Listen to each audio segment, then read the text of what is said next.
వచ్చిన టైంలో ఇంత ఎక్స్పోజర్ లేదు కదా, అసలు మీకు ఇక్కడికి రావాలన్న ఆలోచన ఎట్లా వచ్చింది? మీ జర్నీ ఎలా ఉండింది? మంగళగిరి డిగ్రీ కళాశాలలో కామర్స్ అధ్యాపకుడిగా ఉండేవాడిని.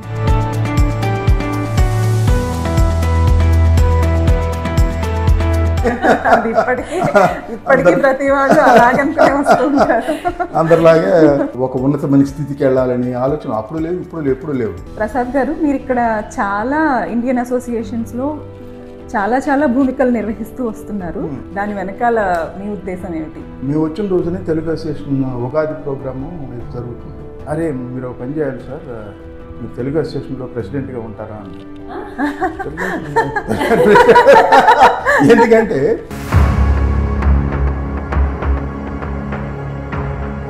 ఇప్పటికీ నాకు అంతుపట్టినటువంటి సమస్య, పరిష్కారం కానిటువంటి సమస్య ఏంటంటే, భారతదేశం నుంచి ఇన్ని రాష్ట్రాల నుంచి ఇక్కడ ఇంతకాలంగా ఉంటున్నప్పుడు తెలుగు వాళ్ళల్లోనే ఎందుకు ఇన్ని మరణాలు? ఇప్పుడు కొత్తగా అమెరికాకి వస్తున్న వాళ్ళకి అమెరికా ప్రయాణం అంటే వడ్డించిన విస్తరి. కానీ కొన్ని దశాబ్దాల క్రితం అమెరికా రావడం అంటే అదొక పెద్ద సాహసం. అసలు అమెరికా అంటేనే సప్త సముద్రాల అవతల ఉన్న తెలియని ప్రపంచం. అలాంటి సమయంలో అమెరికా రావడమే కాకుండా తను ఎదుర్కొన్న ఎన్నో ప్రతిబంధకాలు తన ముందు తరాల వాళ్ళు ఎదుర్కోకూడదన్న సదుద్దేశంతో ఈనాటికి ఆయన ప్రతి అడుగు ప్రవాస భారతీయుల మనుగడని మెరుగుపరచడం వైపే వేస్తున్నారు డాక్టర్ ప్రసాద్ తోటకూర గారు. When you are in Rome be a Roman అన్నారు. అమెరికాలో జీవితం కొనసాగించడానికి ఇక్కడి వారి పద్ధతులు తెలుసుకోవడం, వాటిని అనుసరించడం ఎంత ముఖ్యమో, ఇక్కడి వారికి మన భారతీయతని, మన ఉనికిని చాటి చెప్పడం కూడా అంతే ముఖ్యమని నమ్మి దాన్ని ఆచరణలో పెట్టడం కోసం ఈనాటి వరకు ఎంతో కృషి చేస్తూ ప్రవాస భారతీయులకి, భారతీయ సంస్కృతికి మధ్య వారధిగా నిలబడిన ప్రసాద్ తోటకూర గారు ఇవాల్టి మన కాఫీ కబుర్లలో అతిథి అని చెప్పడానికి గర్విస్తున్నాం. గుడ్ ఈవినింగ్ ప్రసాద్ గారు. చాలా సంతోషంగా ఉంది. ఫస్ట్ ఆఫ్ ఆల్ మీరు మా కాఫీ కబుర్లు ఎపిసోడ్లో రావడానికి ఒప్పుకున్నందుకు, మాతో టైం స్పెండ్ చేయడానికి ఒప్పుకున్నందుకు చాలా థ్యాంక్స్. వెల్కమ్ టు కాఫీ కబుర్లు. చాలా సంతోషం, నాకు కూడా చాలా ఆనందంగా ఉంది. ఎందుకంటే విషయాల గురించి, కొన్ని కొత్త విషయాలు లేదా అందరికీ తెలియవలసిన విషయాలు కొన్ని ఉంటాయి కదా, దాన్ని మనం మాట్లాడుకోవడం వల్ల కొంత ఉపయోగం ఉంటుంది అని అనుకుంటున్నాను ప్రజలకి.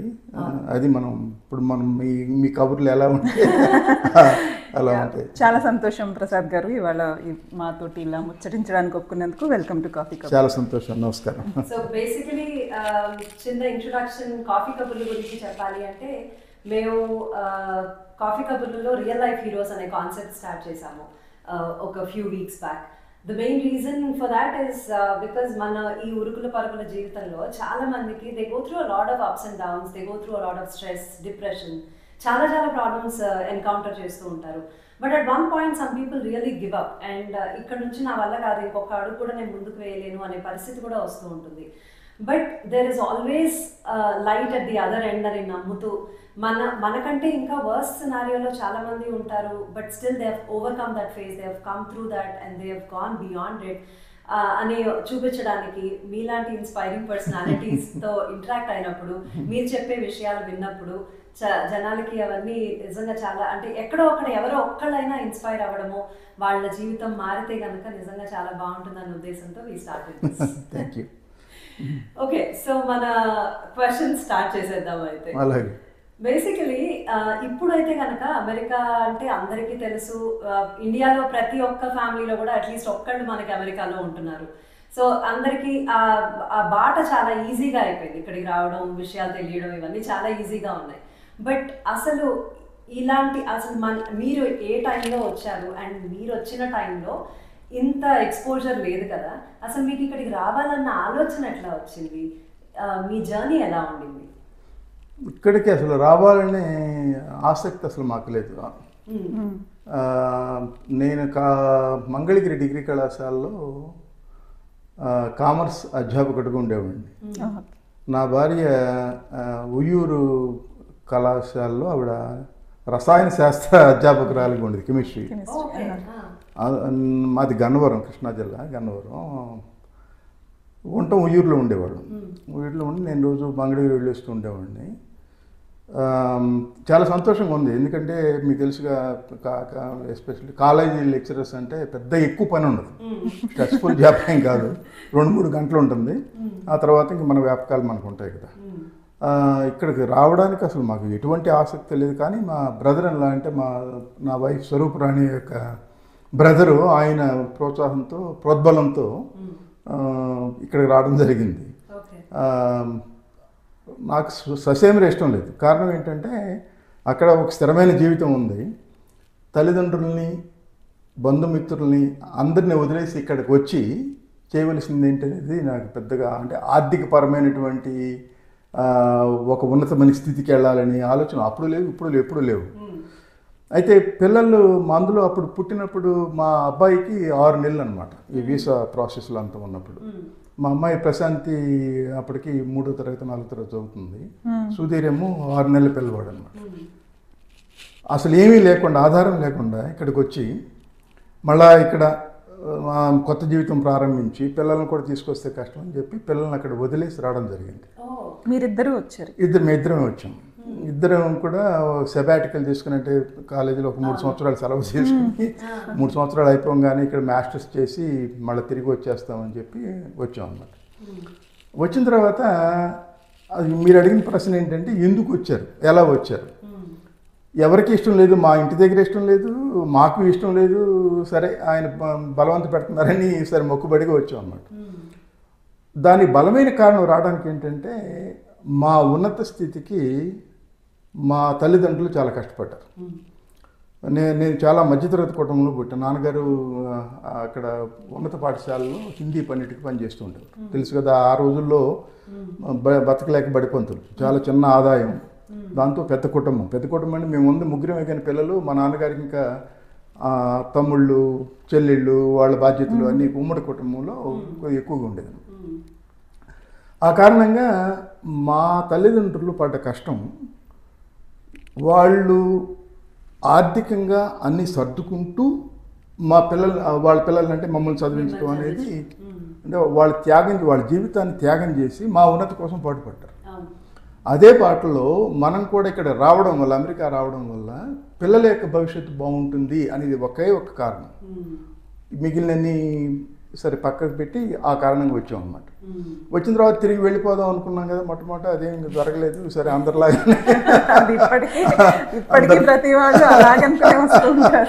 అందరిలాగే ఇక్కడ ఉండిపోయాం. అయితే ఇక్కడ ఉన్నందుకు రిగ్రెట్స్ ఏమి లేవు, విచారంగా అయ్యో ఇక్కడ ఉండిపోయాం అనేది బాధ ఏం లేదు. కానీ సరే తల్లిదండ్రులకు దూరంగా ఉంటూ కొంతకాలం ఎడబాటు తప్పదనుకోండి. ఆ కారణంగా ఇక్కడ రావడం, ఇక్కడికి వచ్చిన తర్వాత ఆ కాలంలో మేము వచ్చింది 1986లో. 1986 మీరు పుట్టుంటారు. 86లో వచ్చినప్పుడు చాలా తక్కువ మంది ఉండేవారు. మేము వచ్చినప్పుడు వర్జీనియాకి వచ్చాము. 1 సంవత్సరంన్నర అట్లా ఉన్నాము. అక్కడ న్యూజెర్సీ వచ్చి అప్పుడు మాస్టర్స్ చేస్తూ పార్ట్ టైం ఉద్యోగాలు చేసుకుంటూ, పార్ట్ టైం చదువుకుంటూ ఫుల్ టైం ఉద్యోగాలు చేస్తూ ఉండేవాళ్ళు అన్నమాట. పిల్లలు అక్కడే ఉన్నారు కదా. ఉన్న తర్వాత మళ్ళీ మాకు ఉద్యోగాలు స్థిరత్వం వచ్చిన తర్వాత అప్పుడు పిల్లల్ని ఒక్కొక్కరిని తీసుకురావటం. న్యూజెర్సీ నుంచి నేను అక్కడ మొబైల్ ఆయిల్ కార్పొరేషన్లో మార్కెటింగ్ మేనేజర్గా ఉండేవాడిని.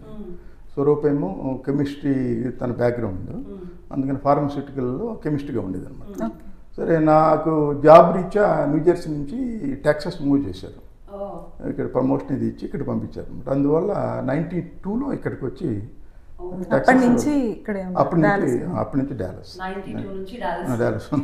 ఇప్పుడు ఇంత కమ్యూనికేషన్ ఉంది కదండి, మనకి కమ్యూనికేషన్ ఛానల్స్ బోల్డ్ ఉన్నాయి, వీడియో కాల్ చేసి ఈవెన్ ఇండియాలో మనం ఉన్నామేమో అన్నంతలాగా ఉంటుంది. కానీ మీరు వచ్చినప్పుడు పిల్లల్ని కూడా అక్కడ వదిలిపెట్టేసి వచ్చారు. తల్లిదండ్రులు పిల్లలు వాళ్ళు ఎలా ఉన్నారో తెలుసుకోవడానికి కూడా ఎప్పుడో వీక్లీ వన్స్ మాట్లాడేవారా? అప్పుడు అసలు ఈ కమ్యూనికేషన్ ఛానల్ ఎలా ఉండేదంటే ఫోన్ మాకు లేదు, ఇంటి దగ్గర లేదు ఫోన్. అందువల్ల ఫోన్ కమ్యూనికేషన్ ఎవరికో ఫోన్ చేసి పక్కింటికి వెళ్ళి వాళ్ళు తీసుకొచ్చి మళ్ళీ ట్రంకాలు బుక్ చేసి నిమిషానికి $7 చేసి ఇంత గొడవ ఉండేది. అప్పుడు లెటర్స్ ఎక్కువగా రాస్తుండేవాడు, లేఖా సాహిత్యం తల్లిదండ్రులకి, సరే కొలీగ్స్కి వాళ్ళకి అందరితో లెటర్ల ద్వారా కమ్యూనికేషన్ జరుగుతూ ఉంది.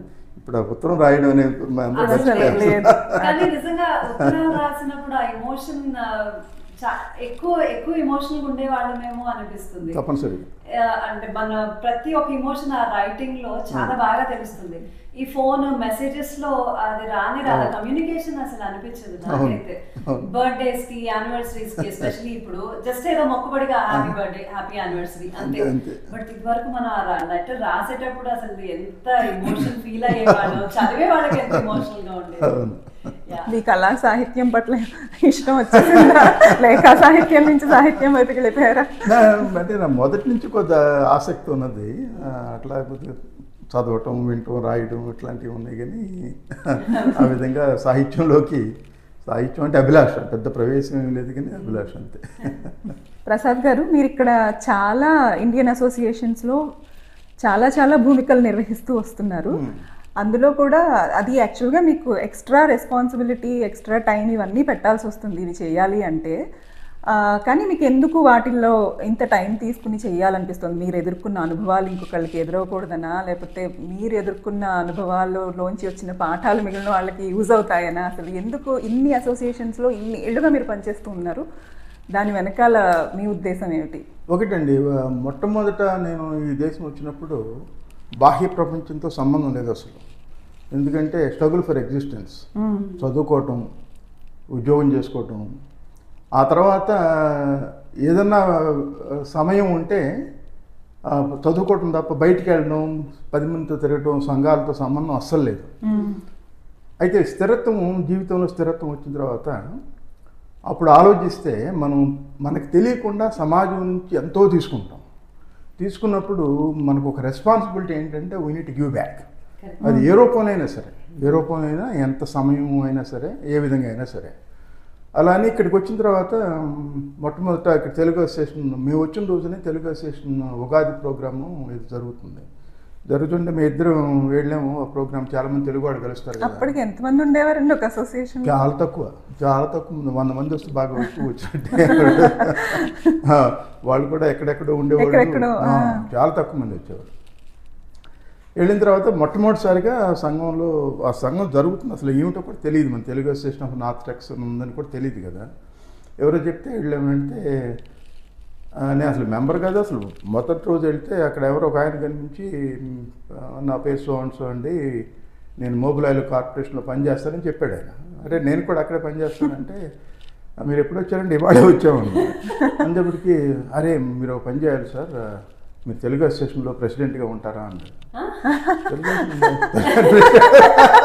ఎందుకంటే అప్పుడు తెలుగు అసోసియేషన్ ప్రెసిడెంట్ మారాలన్నమాట.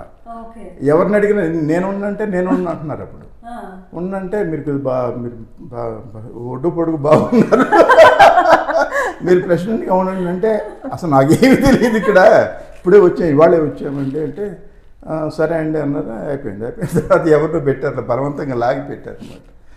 పెట్టిన తర్వాత నెమ్మదిగా ఒక్కొక్క కార్యక్రమం చేసుకుంటూ వెళ్తున్నప్పుడు వాళ్ళు పిలిచేవాడు, వెళ్తూ ఉండేవాడు. వెళ్ళినప్పుడు నేనేదో కొద్దిగా ఎమోషనల్గా అటాచ్ అయ్యాను. తెలుగు మన సంఘం ఒకటి ఉంది ఇక్కడ, దాంట్లో మన బాధ్యత అంటే పదవి కోసం కాకుండా మనం ఏమైనా చేతులెత్తి చేస్తే బాగుంటుందని చెప్తే వాళ్ళు అడిగారు, మీరు కనీసం ప్రెసిడెంట్ కాకపోయినా కానీ ఎగ్జిక్యూటివ్ మెంబర్గానే ఉండాలంటే ఈ సంవత్సరం కాదండి, ఇప్పుడే వచ్చాను, నేను సెటిల్ ఉన్నామండి అంటే మళ్ళీ వచ్చే సంవత్సరం వాళ్ళు అడిగి ఎగ్జిక్యూటివ్ కమిటీ మెంబర్గా తీసుకున్నారు, కార్యవర్గ సభ్యుడిగా.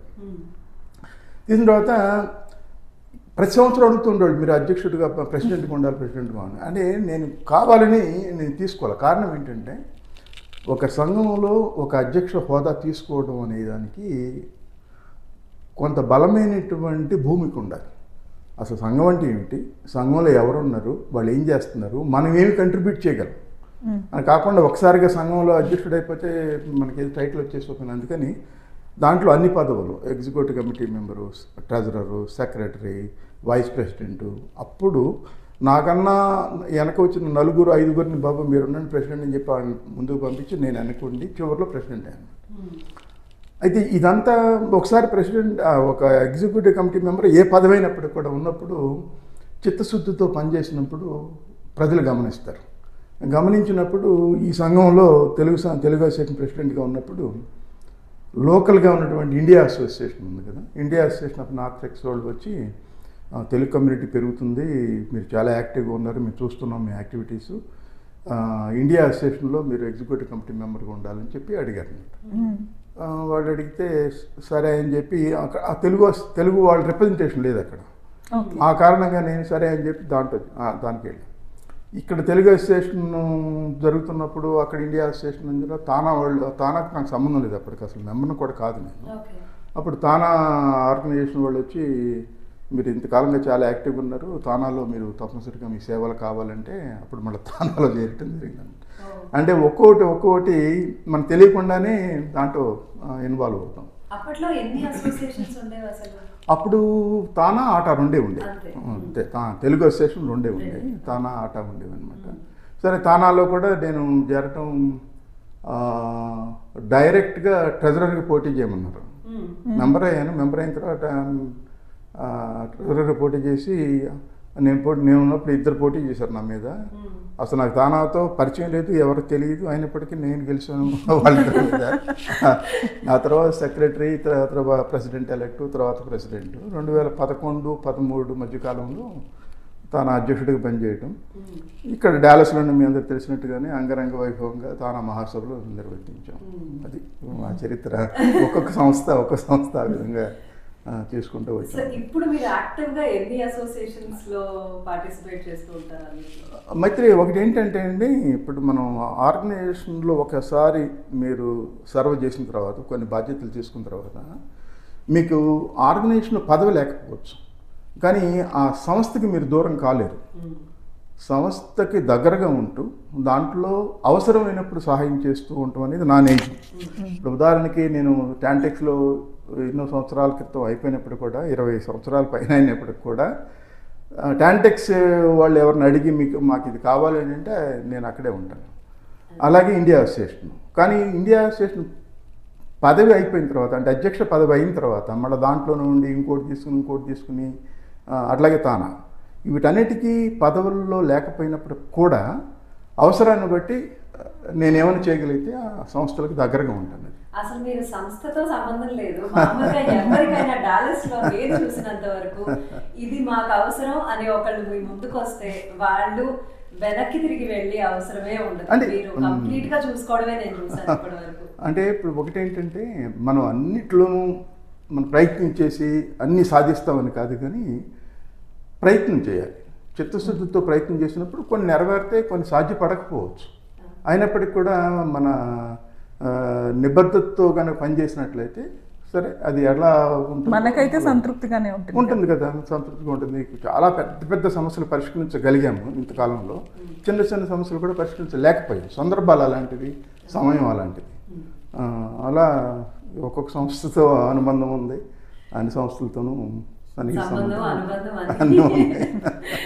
ప్రసాద్ గారు, మన ప్రవాస భారతీయులకి వచ్చే కొన్ని క్లిష్టమైన పరిస్థితులకి, వాళ్ళ సమస్యలకి అవసరమైన ఎన్నో విషయాలు మీరు ద ఫైనల్ జర్నీ, భయంతో కాదు భద్రతతో మెలగాలి, అమెరికాలో ఉన్న ఉన్నత విద్యాభ్యాసానికి మార్గదర్శకాలు వంటి డాక్యుమెంట్స్ రూపొందించడం వెనకాల మీ ఉద్దేశం ఏంటి? ఇవి అనుభవం నుంచి వచ్చినాయండి. ఎందుకంటే మన జీవితంలో చాలా చూస్తూ ఉంటాం. చూసినప్పుడు డెత్ అనేది అనివార్యం, చావు అనే దాన్ని ఎవరు తప్పించుకోలేరు. కానీ మన సంప్రదాయంలో, మన భారతీయ సంప్రదాయంలో ముఖ్యంగా చావు గురించి మాట్లాడటం కానీ, చావు గురించి ఆలోచించడం కానీ అశుభంగా భావిస్తారు. కానీ చావు వచ్చినప్పుడు ఏం చేయాలో ఎవరికి తెలియదు. అది నేను గమనించి దీనికి ఏదన్నా ఒక మార్గం కనుక్కోవాలి అని చెప్పి చాలా ఫ్యూనరల్ హోమ్స్ని నేను డైరెక్ట్గా విజిట్ చేసి, ఫ్యూనరల్ హోమ్ డైరెక్టర్స్తో మాట్లాడి, ఎవరైనా చనిపోతే ఏం చేయాలి, 2 రకాలుగా ఉంటుంది. ఉదాహరణకి ఇక్కడ చనిపోయిన ప్రవాస భారతీయుల్ని మనం భారతదేశం నుంచి పంపాలంటే కొన్ని విధానాలు ఉంటాయి. అలాగే ఇక్కడే క్రిమేట్ చేయాలన్నా, లేకపోతే ఇక్కడ బరీ చేయాలన్నా ఏం చేయాలి అనే దాని మీద కొంత పరిశోధన చేసి ఒక డాక్యుమెంట్ ఒకటి తయారు చేశాను, ద ఫైనల్ జర్నీ, అంతిమయాత్ర. అది ఇక్కడ యాక్సిడెంట్లో చనిపోవడం కానీ, లేకపోతే ఏదన్నా జబ్బు చేసి చనిపోవడం కానీ, ఇలా రకరకాలైన మరణాలు ఉన్నప్పుడు కొన్ని సందర్భాల్లో ఇక్కడ ఫ్యూనరల్ హోమ్లోనే మనం క్రిమేట్ చేస్తాం. కానీ యాక్సిడెంటల్ చనిపోయినటువంటి పిల్లలు కానీ స్టూడెంట్స్ ఇక్కడికి వచ్చిన వాళ్ళు అట్లాంటి వాళ్ళని వాళ్ళు కనీసం కడసారి చూసుకోవడానికైనా అవకాశం కలిగించాలి అనే ఉద్దేశంతో తల్లిదండ్రులు విలువలాడిపోతూ ఉంటారు. అసలు వాళ్ళకి కనీసం కనపడకుండా కూడా వెళ్ళిపోతే కష్టం అని చెప్పి వీళ్ళని అక్కడ పంపాలంటే ఏం చేయాలి అనే దాని మీద ఒక డాక్యుమెంట్ ఒకటి తయారు చేసి స్టెప్ బై స్టెప్ ప్రాసెస్ అంతా కూడా దాంట్లో పెట్టాము. అది ఇప్పటికి కూడా దురదృష్టం ఏంటంటే అప్పటి నుంచి ఇప్పుడు కనీసం కొన్ని వందల మందిని ఇక్కడి నుంచి పంపడం జరిగింది. ప్రతి సంవత్సరం చాలామంది చనిపోతున్నారు. దానికి ఇప్పటికీ నాకు అంతుపట్టినటువంటి సమస్య, పరిష్కారం కానిటువంటి సమస్య ఏంటంటే భారతదేశం నుంచి ఇన్ని రాష్ట్రాల నుంచి ఇక్కడ ఇంతకాలంగా ఉంటున్నప్పుడు తెలుగు వాళ్ళల్లోనే ఎందుకు ఇన్ని మరణాలు? మీరు ఇతర రాష్ట్రాలను పరిశీలించినట్లయితే మీకు ఎక్కడా వినపడరు, తెలుగు వాళ్ళే ఎక్కువ మంది చనిపోతారు. దానికి 2 కారణాలు. ఒకటి ఏంటంటే తెలుగు వాళ్ళ సంఖ్య పెరిగింది, అలాగే తెలుగు వాళ్ళ యొక్క ప్రవర్తన విధానంలో కూడా మార్పు ఉంది. జాగ్రత్త లేకపోవటం, ఒక విధమైనటువంటి మొండితనం, ఆ కారణంగా దుందుడుకు స్వభావంతో ఎక్కువ మంది చనిపోతున్నారు. అర్ధరాత్రి ప్రయాణాలు చేయటం, యాక్సిడెంట్స్, అర్ధరాత్రి ప్రయాణాలు చేయటం. ఇక్కడ కృష్ణా నదిలో బ్రిడ్జ్ మీద నుంచి ప్రకాశం బ్యారేజ్ కింద దూకటం నాకు చాలా అలవాటు అని చెప్పి ఇక్కడ సరస్సుల్లో దూకటం, లేకపోతే నదుల్లో ఈదటం, అసలు ఎంత లోతో ఏమిటో ఎంత ప్రమాదం తెలియకుండా దాంట్లో పడిపోయి స్విమ్మింగ్ పూల్స్లో పడిపోయి చనిపోయిన ఘటనలు కూడా కోకొల్లగా ఉన్నాయి. ఇక్కడ చిన్న స్విమ్మింగ్ పూల్స్, అది 6 అడుగులు 7 అడుగులు ఉన్న స్విమ్మింగ్ పూల్లో చనిపోయిన సంఘటనలు హృదయ విదారకం అన్నమాట. అంటే చనిపోవడం అనేది పెద్ద లేకే అవసరంలా. మనకి ఒక స్విమ్మింగ్ పూల్లో కొన్ని నిమిషాలు మనకి గాలి ఆడకపోతే చనిపోతారు, అంతే కదా, చనిపోవచ్చు కదా. అలా చనిపోయినటువంటి వాళ్ళు చాలామంది, యాక్సిడెంట్లో పోయిన వాళ్ళు, ఇట్లా వీళ్ళందరినీ మళ్ళీ భారతదేశం పంపాలంటే ఇక్కడ కాన్సులేట్, ఇక్కడ ప్రాసెస్, ఇక్కడ డాక్యుమెంటేషన్ ఏం కావాలనేది కూడా దాంట్లో పెట్టాం. ఇప్పటికీ చాలామంది ఇతర ప్రాంతాల్లో ప్రమాదాలు జరిగినప్పుడు ఫోన్ చేస్తూ ఉంటారు. అది డాక్యుమెంట్ చదివి ఇంకా వాళ్ళ క్వశ్చన్స్ ఏమైనా ఉంటే నేను క్లారిఫై చేస్తూ ఉంటాను. అది చాలా ఉపయోగపడింది. తానాలో హెల్ప్ లైన్ ఉంది. నేను ఇది చేసింది తానాకు ముందే చేశాను. ఈ డాక్యుమెంట్ తయారు చేయడం అంతా కూడా అంత ముందే ఉంది. బట్ నేను తానాలో ఉన్న తర్వాత కూడా టీమ్స్ పేరును ఒకటి ఏర్పాటు చేయడం, నేను ప్రెసిడెంట్గా ఉన్నప్పుడు ఇట్లా చనిపోయినప్పుడు కొన్ని ప్రాంతాల్లో కొంతమంది వాలంటీర్స్ని పెట్టడం, ఎమర్జెన్సీ సర్వీసెస్ 24/7 వాలంటీర్స్ ఏదన్నా జరిగినప్పుడు వాళ్ళంతా యాక్టివ్ అవ్వటం, ఆ ప్రాసెస్ అంతా కూడా అందరికీ తెలిసే విధంగా వాళ్ళని ట్రైన్ చేసాం. ఇప్పటికే అది సాగుతూ ఉంది. మంచి ఇన్ఫర్మేషన్. అంటే ఇలాంటి డాక్యుమెంట్స్ ఉన్నాయి, ఇవి మీరు చదవచ్చు అని చాలా మందికి తెలియకపోవచ్చు కూడా. So this is a good piece of information. అంతేకాకుండా ఇప్పుడు మీరు ఇంకోటి అడిగారు కదా భద్రత గురించి, దానికి తీసుకోవాల్సిన జాగ్రత్తలు. అసలు అమెరికా రాకముందే వాళ్ళకి కొంత అవగాహన ఉండాలి. ఇక్కడ సంఘం ఎలా ఉంటుంది, ఇక్కడ ఈ సొసైటీలో, అమెరికన్ సొసైటీలో ఏమి చేయకూడదు, ఏమి చేయవచ్చు అనేది తెలుసుకోవాలి. తెలుసుకోకుండా ఇక్కడికి వచ్చేసి వాళ్ళు ఇష్టం వచ్చినట్టు డ్రైవ్ చేయటం, లేకపోతే సరైనటువంటి విధి విధానాలు పాటించకపోవటం, ట్రాఫిక్ రూల్స్ను వయలేట్ చేయటం, ఇలాంటివన్నీ కూడా చాలా దురదృష్టం. ఎందుకంటే ఒక దేశం నుంచి మరొక దేశం వచ్చినప్పుడు ముందు అక్కడ జీవన విధానం ఏమిటో తెలుసుకొని రావాలి. వచ్చిన తర్వాత ఇక్కడ ఉన్నటువంటి పద్ధతులను మనం పాటించాలి. పాటించకపోతే అది చాలా ప్రమాదాలకు దారితీస్తుంది. ఒక విధమైనటువంటి తలవంపులు, భారతీయులు అంటే ఒక విధమైన చిన్న చూపు, అసహ్యం కలిగే విధంగా ప్రవర్తించకూడదనే ఉద్దేశంతో ఆ డాక్యుమెంట్ తయారు చేయడం. అయితే డాక్యుమెంట్ అయితే ఉంది, కానీ ఎంతమంది చదువుతున్నారు, చదివి ఎంతమంది దాన్ని అనుసరిస్తున్నారు అనేది పెద్ద ప్రశ్నే. అది మన ప్రయత్నం మనం చేయాలి కదా. అంతే, ఎవరు చూడట్లేదు చదవట్లేదు అని చెప్పి మనం వదిలేం. కాబట్టి దారిలో ఒక రాయి తన్నుకుని చాలా మంది వెళ్ళిపోతూ ఉంటారు, కానీ మీరు పక్కకి తీసి పెట్టాలి, ఎలా పెట్టాలి అని అందరికీ చెప్పాలనుకున్నారు. అది అలా ఇప్పుడు ఇంకొక డాక్యుమెంట్ నేను తయారు చేసింది F1 స్టూడెంట్ వీసాస్ గురించి. అసలు F1 స్టూడెంట్ వీసాస్ అంటే ఏంటి, దాన్ని స్టూడెంట్ వీసాకి అప్లై చేయడం ఎలా, తర్వాత ఏది రికగ్నైజ్డ్ యూనివర్సిటీ, ఏది అన్రికగ్నైజ్డ్ యూనివర్సిటీ, ఆ విధి విధానాలను కూడా దాంట్లో రూపొందించడం జరిగింది. ఎలా తెలుసుకోవాలి, రికగ్నైజ్డ్ అన్రికగ్నైజ్డ్ ఎలా తెలుస్తుంది మనకి అనేది కూడా దాంట్లో రూపొందించడం, ఒక లిస్ట్ తయారు చేయడం. రికగ్నైజ్డ్ యూనివర్సిటీ అయినప్పటికీ కూడా దాంట్లో వీళ్ళు చదివే కోర్స్ రికగ్నైజ్డా కాదా అది కూడా చూసుకోవాలి. అవన్నీ కూడా చూసుకుని రావాల్సిన అవసరం ఉన్నది. దురదృష్టం ఏంటంటే ఇప్పుడు ఇక్కడ కూడా ఏ యూనివర్సిటీలో అయినా అడ్మిషన్ ఈజీగా ఇచ్చేస్తున్నారు, చూస్తున్నారు కదండి. F1 స్టూడెంట్ వీసా అంటే తంపర్లుగా జనం వచ్చేస్తున్నారు. చాలా కేసెస్ చూసాం కదా ఈ మధ్య కాలంలో కూడా. మనకి ఆ యూనివర్సిటీ కొంతకాలం అయిన తర్వాత ఆ యూనివర్సిటీ బ్యాన్ అయిపోతే ఆ స్టూడెంట్స్ అందరూ దిక్కు లేకుండా అయిపోయింది. యాక్చువల్లీ ఏం చేయాలో తెలియదు కదా, వెనక్కి వెళ్ళిపోవడం, వాళ్ళ పేరెంట్స్ ఏమో లోన్స్ తీసుకుంటారు, చాలా డబ్బులు ఖర్చు పెట్టుకుని వస్తారు, వాళ్ళు ఏవో ఆశలు పెట్టుకుని ఇక్కడ పంపిస్తారు. పేరెంట్స్ ఇక్కడ పరిస్థితులు ఏం తెలియని వాళ్ళే ఉన్నారు. ఇంకా ఇంత ఇన్ఫర్మేషన్ అవైలబుల్ గా ఉన్నాయి ఈ టైంలో కూడా. అక్కడ అమెరికా వెళ్ళడం అంటే ఏదో గొప్ప అంతే, తర్వాత అసలు ఏమవుతుంది అన్నది తెలియదు. దీనికి తల్లిదండ్రుల బాధ్యత కూడా ఉందండి కొంత. ఏమవుతుందంటే పక్క వాళ్ళ అబ్బాయి వెళ్ళాడు అమ్మాయి వెళ్ళాడు, మన అబ్బాయిని పంపాల్సిన అవసరంలా. మన పిల్లలకు ఉన్నటువంటి శక్తి సామర్థ్యాలు ఏంటి, వాళ్ళకు ఉన్నటువంటి తెలివితేటలు ఎంతవరకు, అందరూ మేధావులుగా ఉండరు కదా. ఆ పీర్ ప్రెషర్ వాళ్ళ దగ్గర డబ్బులున్నా లేకపోయినా కానీ అప్పు చేసి ఇక్కడ పంపిస్తున్నారు. ఇక్కడ పంపిన తర్వాత ఇక్కడ ఏం చేస్తున్నారు వీళ్ళు చూస్తున్నారు కదా, ఎక్కడ ఉద్యోగాలు ఉండవు. వీళ్ళకేమో చదివేదేమో ఆర్కెన్సా యూనివర్సిటీ అంటారు, వీళ్ళు పనిచేస్తే డాలస్లో రెస్టారెంట్లో పనిచేస్తుంటారు, గ్యాస్ స్టేషన్లో పనిచేస్తూ ఉంటారు. ఆ విధంగా ఉండి అంటే టెక్నికల్ అడ్వాన్స్మెంట్ అయ్యి తర్వాత వాళ్ళకు ఉన్నటువంటి ప్రతిభని మెరుగుపరచుకోవడం కోసం కనుక ఈ దేశం వస్తే ఇంతకన్నా భూతల స్వర్గం ఎక్కడ ఉండదు. కానీ అది పక్కన పెట్టి డాలర్ని రూపాయల్లోకి మార్చుకుంటూ ఓకే $10 వస్తే ఇన్ని రూపాయలు అవుతాయి, బయలుదేరక ముందు ఏ రెస్టారెంట్లో పనిచేయాలి, ఏ గ్రాసరీ స్టోర్లో పనిచేయాలని వచ్చే సంఖ్య పెరిగింది.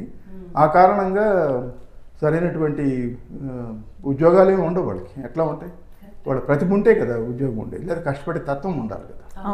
అది దురదృష్టం, అది బాగా పెరిగింది ఈ కాలంలో. మీరు ఇన్ని సంవత్సరాలుగా ఇన్ని పదవులు నిర్వహిస్తూ వచ్చారు, ఇన్ని కార్యక్రమాల్లో భాగం పంచుకుంటూ వస్తున్నారు. వీటిల్లో మీకు ఎక్కువ తృప్తినిచ్చినవి కొన్ని చెప్పాలంటే ముందు వరుసలో ఉండేవి ఏంటి? సంతృప్తినిచ్చిందంటే ఒకటి ఎక్కువ చెప్పుకోవాలి. కారణం ఏంటంటే నా కృషి కాకపోయినా కానీ ఐకమత్యానికి నిదర్శనం అది. నేను 2000 సంవత్సరంలో ఇండియా అసోసియేషన్ అధ్యక్షుడిగా ఉన్నప్పుడు ఇక్కడ భారతీయుల సంఖ్య ఎక్కువగా ఉంటే ఒక 50,000 మంది ఉండేవారు. ఇటీవల కాలంలో అది మీ అందరూ తెలుసు చాలా విపరీతంగా పెరిగిపోయాం కదా. ఇక్కడ తెలుగు వాళ్ళు ముఖ్యంగా పెరిగారు, ఆ ఇండియన్స్ కూడా బాగా పెరిగారు. నేను ఒకరోజు ఎందుకో నాకు ఆలోచన వచ్చింది, మనం ఇంతకాలంగా ఈ దేశంలో ఉన్నాం, మనం ఏమన్నా భారతీయులకి ఒక స్మృతి చిహ్నం లాగా ఏమన్నా మిగిల్చగలిగామా లేదా అనేది నాలో నేను ప్రశ్నించుకుంటే వచ్చే సమాధానం ఏమీ లేదని అనుకున్నప్పుడు నాకు ఎందుకు వచ్చిందో స్ఫురణకి తెలియదు, కానీ మహాత్మా గాంధీ విగ్రహం పెడితే బాగుంటుంది అనే ఆలోచన వచ్చినప్పుడు నేను ఇండియా అసోసియేషన్ ప్రెసిడెంట్గా పనిచేశాను కాబట్టి ఇతర సంఘాలతో కూడా సంబంధాలు ఉన్నాయి. వాళ్ళందరినీ ఒకసారి ఒక మీటింగ్ ఏర్పాటు చేసి, అంటే గుజరాతీసు, తర్వాత అట్లా కేరళ అసోసియేషన్, తమిళ అసోసియేషన్, పంజాబ్ అసోసియేషన్ వీళ్ళందరినీ పిలిచి ఇలా అనుకుంటున్నాము, అంటే ఇండియన్ అమెరికన్ ఫ్రెండ్షిప్ కౌన్సిల్కి అధ్యక్షుడిగా ఉన్నాను ఇప్పుడు కూడా నేను. ఆ సంస్థ తరఫున దీన్ని చేద్దాం అనుకుంటున్నాము, మీ అభిప్రాయం ఏంటంటే వాళ్ళందరూ కూడా బాగా సపోర్ట్ చేశారు, ఎంకరేజ్ చేసి బాగా చేద్దాము, చేసి దీన్ని ఒక పెద్ద స్థాయిలో చేయాలి, మనం చిన్నగా కాదు అని చెప్పి మంచి ఆలోచన అని చెప్పి అందరూ ఎంకరేజ్ చేశారు. అంతవరకు బాగానే ఉంది, కానీ ఈ విధి విధానాలు తెలియవు మనకి. అప్పటికి ఏదో ఆవేశం ఉంది, చేయాలని ఆ తపన ఉంది. ఇక్కడ ఈ స్టాట్యూ కల్చర్ లేదు, మీకు తెలిసినట్టుగా మీకు పెద్దగా విగ్రహాలు కనపడవు. మనకి ఇండియాలో బజార్ పది ఉంటాయి. ప్రాసెస్ బిగిన్ చేసిన తర్వాత అరవింగ్ అయితే బాగుంటుంది, మొట్టమొదటి డాలస్ అనుకున్నాము. డాలస్లో వాళ్ళు ఏదో ప్లేస్ చూపించారు, అది మాకు నచ్చలేదు. కారణం ఏంటంటే పార్కింగ్ సమస్య. తర్వాత నేను ఇక్కడ అరవింగ్ మేయర్తో మాట్లాడితే ఆయన ఎంకరేజ్ చేశాడు. అయితే నేను ఈ ప్రాసెస్ బిగిన్ చేసిన తర్వాత 3 మేయర్లు మారారు. ఎన్నాళ్ళు పట్టిందండి? 2 ఏళ్ళు పట్టింది. 10 సంవత్సరాల క్రితం మనం ఇక్కడ ఇనాగ్రేట్ చేసాం. 2014లో మహాత్మా గాంధీ విగ్రహం పెట్టాం. ఇప్పుడు ఇది 10వ సంవత్సరం వచ్చింది. అదే చెప్పబోతున్నా. అది ఏమైంది, అట్లా కన్సిస్టెంట్గా వాళ్ళు మారినప్పుడు కూడా మనం కన్సిస్టెంట్గా వాళ్ళతో చాలా జాగ్రత్తగా పేషెన్స్తో వ్యవహరిస్తూ వాళ్ళతో మాట్లాడడం, నెమ్మదిగా తీసుకొచ్చి. అయితే ఇక్కడ సమస్య ఏంటంటే ఇది వాళ్ళకు ఉన్నటువంటి పట్టణాన్ని ఒక విధమైనటువంటి దారిలో నడిపే సమస్యలు ఇది అసలు పెద్ద అసలు అది సంబంధం లేనటువంటిది. ఇది ఆ టైం ఉండదు. మనం ఏదో పోక్ చేసి ఇది చేయాలి అది చేయాలంటే ఓకే వింటూ ఉండేవాళ్ళు, ఎస్ అనేవాళ్ళు, మనకు కుదిరేది కాదు. నేను సబ్మిట్ చేసినటువంటి ప్రపోజల్స్లో ఏదైనా ఒక కామా మార్చామంటే మళ్ళీ అది లీగల్కి వెళ్ళాలి. ఆ లీగల్ ఇప్పుడు రోజు కలవరు వాళ్ళు, ఇప్పుడు 2 నెలలకు 3 నెలలకు కలుస్తారు. ఇట్లా ఆ ప్రాసెస్ అంతా కలిపి 4.5 సంవత్సరాలు పట్టింది. 2010లో స్టార్ట్ చేస్తే 2014 వరకు మనకు అసలు అప్రూవల్స్ లేవన్నమాట. నేను ఒకసారి మీటింగ్ పెట్టాను చెప్పాను కదా, ఈయన ఏదో వచ్చాడు ఆవేశంగా అరిసాడు వెళ్ళిపోయాడు అని అనుకున్నారు వాళ్ళు. నేను ఎవరికి చెప్పలే ఏం జరుగుతుందో. ఇన్నేం చెప్తాం ఏమేమి చెప్తాం, రోజుకో మార్పు జరుగుతుంది. అందుకని అది అయిపోయింది ఎవరికన్నాడు. వీళ్ళు ఏం చేశారంటే అర్వింగ్ సిటీ చివరికి వాళ్ళ భయం ఏంటంటే మన దగ్గర డబ్బులు ఉన్నాయా లేవా అని. వాళ్ళ భయం ఏంటి, మనం ఏదో 10,000 20,000 తీసుకొచ్చి గుంటలు తవ్వి మాకి డబ్బులు లేవని వదిలేస్తే మళ్ళీ ఆ గుంటలు పూడ్చుకోవాలి. అందుకని డూ హ్యావ్ మనీ అని అడిగేవాళ్ళు. Okay give me and piece of paper I will show you the money అనేవాళ్ళు. ఆ కాన్ఫిడెన్స్. బట్ బ్యాంక్ అకౌంటే లేదు, మనీ ఎక్కడ ఉంటుంది అక్కడ అని చెప్పి చివరి దాకా అట్లా చేసుకుంటూ వచ్చి చివరికి ఒక లాస్ట్ ఫైనల్ మీటింగ్లో ఒక కౌన్సిల్ మెంబర్ అడిగింది, Prasad ji we don't have any animosity about Gandhiji and we like Gandhiji, but this is Thomas Jefferson Park where Thomas Jefferson he himself doesn't have a statue. Now you are asking us to build a Mahatma Gandhi statue in his park. So what is the rationale behind it? And then I go, sir, mind back. That is valid question, right question, right? నాకు ఎట్లా వచ్చిందో కానీ within 30 secondsలో I recouped and I said, we are not competing with each other, we are complementing their ideology and philosophy, and also as a community we are giving an opportunity to Irving city. I can take this project to any other city, but this coincides with our motto of our city where we embrace diverse cultures. That is the reason we want to give an opportunity to city. We are not asking a single penny and we are going to bear everything. So what is the problem? అంటే yeah I don't have any problem ఉంది. అప్పుడు అందరూ claps కొట్టేశారు, అయిపోయింది, approval అయిపోయింది. అప్పుడు వచ్చిన తర్వాత వితిన్ 5 monthsలో మనం $1 million పోగు చేయగలిగాం. అప్పుడు Nikki Haley South Carolina governor ఉండేవారు ఆవిడని పిలిచి గ్రౌండ్ బ్రేక్ చేసాం. గ్రౌండ్ బ్రేక్ చేసిన తర్వాత ఒక 5 నెలల కాలంలో $1 million పోగు చేయగలిగాం. 5 నెలల్లో.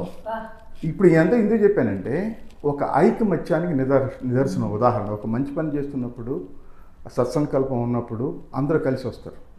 ఇప్పుడు అన్ని భాషలు మాట్లాడేవాళ్ళు, అన్ని సంఘాల వాళ్ళు, చిన్న చిన్న బిజినెస్ చేసేవాళ్ళు, స్నేహితులు అందరూ వచ్చి కలిసికట్టుగా చేయడం వల్ల ఇది సాధ్యపడింది. ఆ కారణంగా నేను చెప్పేది ఏంటంటే మన సంతృప్తి అంటే ఒక ఐకమత్యానికి భారతీయుల యొక్క ఐక్యత చిహ్నంగా ఇది అమెరికా దేశంలోనే అతి పెద్ద మహాత్మా గాంధీ మెమోరియల్గా ప్రసిద్ధిగాంచింది. గాంధీ విగ్రహాలు ఉన్నాయి, ఇంకా హ్యూస్టన్లో ఉంది, న్యూయార్క్లో ఉంది, వాషింగ్టన్ డీసీలో చిన్న చిన్న విగ్రహాలు ఉన్నాయి. బట్ ఈ టైప్ ఆఫ్ మెమోరియల్ ఎక్కడ లేదు.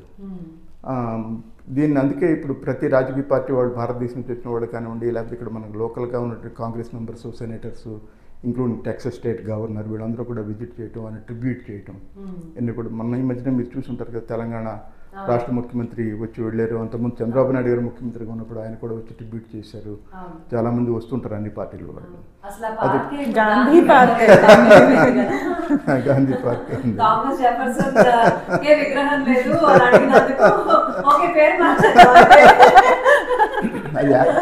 మీరు అన్నట్టుగా మైత్రేయ ఒకప్పుడు అసలు అక్కడ ఏమి ఉండేది కదా, కానీ భారతీయులు ఎక్కువ మంది తిరుగుతూ ఉండేవాళ్ళు ఆ పార్కులో. దాన్ని ఊరికినే గాంధీ పార్క్ అనేవాళ్ళు. అసలు ఏమి లేనప్పుడు మనకి ఈ ఆలోచన కూడా లేదు అసలు. మనకి గాంధీ పార్క్ గాంధీ విగ్రహం పెడదామన్న ఆలోచన కూడా లేనప్పుడు అక్కడ ఎక్కువ మంది తిరుగుతూ ఉంటే గాంధీ పార్క్ లాగా ఉంది అనేవాళ్ళు. నిజంగా గాంధీ పార్క్ అనేవాళ్ళు. అంతకుముందు అనేవాళ్ళు ఊరికినే.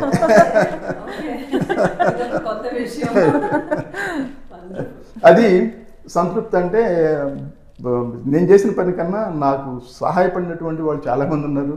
కార్యవర్గ సభ్యులు, మన తెలుగు వాళ్ళు, ముఖ్యంగా రావు కల్వాల్ గారు, వీళ్ళందరూ కూడా మేమంతా వైఎంఎల్ ప్రసాద్ గారు, మురళీ గన్నం, మేమంతా కూడా ఒక కూటమిగా ఉండి దాని కింద నుంచి పైదాకా తీసుకెళ్ళడానికి సహాయపడ్డాం. చాలామంది ఇండియా అసోసియేషన్ పాస్ట్ ప్రెసిడెంట్స్.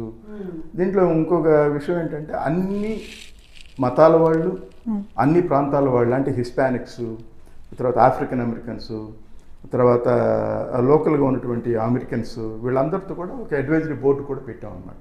అంటే ఇప్పుడు మహాత్మా గాంధీ ఆయన విశ్వమానవుడు, మన భారతదేశానికి చెందిన వ్యక్తి అయినప్పుడు కూడా ఆయన సిద్ధాంతాలు కానీ ఆశయాలు కానీ అన్ని ఖండాల్లో ఉన్నటువంటి ప్రజల్ని కదిలించినటువంటి మనిషి. అందువల్ల ఆ విశ్వమానవ సౌభ్రాతృత్వం కావాలనే ఉద్దేశంతో అందరినీ కలుపుకొని ఈ కార్యక్రమం చేయడం జరిగింది అనమాట. 4.5 సంవత్సరాలు అంటే it's not a short time. అంత టైం పడుతున్నా కూడా మీరు దాన్ని పట్టు వదలని విక్రమార్కుడు అలా పట్టుకుని చేసినందువల్ల మీరు సంతృప్తి కలిగించిందని చెప్పుకోవచ్చు. జనరల్గా ఏమవుతుందంటే మీరు అన్నట్టుగా స్ఫురిత, ఇది ఎందుకు వచ్చిన గొడవలు, వీళ్ళు ఈ 4 సంవత్సరాలు ఎక్కడ పోరాడతాం వాళ్ళతో, మధ్యలో ఎక్కడో అక్కడ చాలు అనిపించేస్తుంది. నా గొప్పతనం కన్నా కూడా సిటీ వాళ్ళు మనతో కోఆపరేట్ చేసిన విధానం గొప్పది. వాళ్ళు నెమ్మదిగా దాన్ని అట్లా అది ఏదో డెడ్ ప్రాజెక్ట్ లా కాకుండా ముందు తీసుకెళ్ళడం, మన స్లోగా ఆపేసి